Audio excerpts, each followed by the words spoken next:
Buongiorno, Sara Maieron dal marketing sociale dall'azienda sanitaria numero 3 per Sportel di Furlan. Per una miglior qualità da cura, un lavoro importante risulta essere la completa e dettagliata raccolta di tutti i dati clinici possibili e il fatto che questi possano essere scrutinati di banda dagli operatori sanitari. Il recente dossier fascicolo sanitario elettronico da Regione Friuli Venezia Giulia al chiappa dentro ed impiega la vita del paziente. Al vengono cresciuti continui di che soggetti che in regione aiutano di lui, e stante che fornisce la storia clinica del paziente a tutti i professionisti e pazienti, risulta essere strumento di fonte per cura e prevenzione.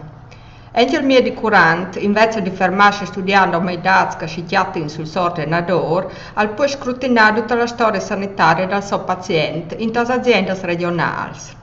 Questo al giova accettante in prescrizione di medicine, massimo per capire le incompatibilità fra queste. Ma permettiamo ora tutto questo, si squenda un nuovo consenso oltre che il generico che avesse già fornito da sport da mettere in vore la prima normativa sulla privacy. Tutto questo al può intardare la data fuori delle prestazioni sanitarie. Per ridurre i servizi sessuali l'organizzazione, consegna di presentarsi con la documentazione clinica precedente che coventa al caso e di consegnarla ad un col nuovo modulo di raccolta del consenso già implato.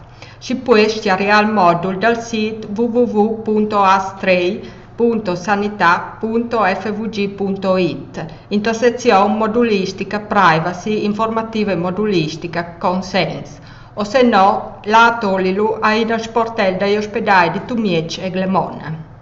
Il consenso, una volta dato, se non è altri smudamenti, non verrà più domandato.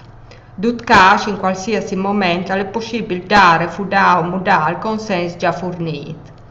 Per altri si ha sempre diritto a cure mediche domandate, anche se non è il consenso o questo è stato ritirato. Dopo il soggetto interessato a cui si riferiscono i dati sanitari, si può dare il consenso.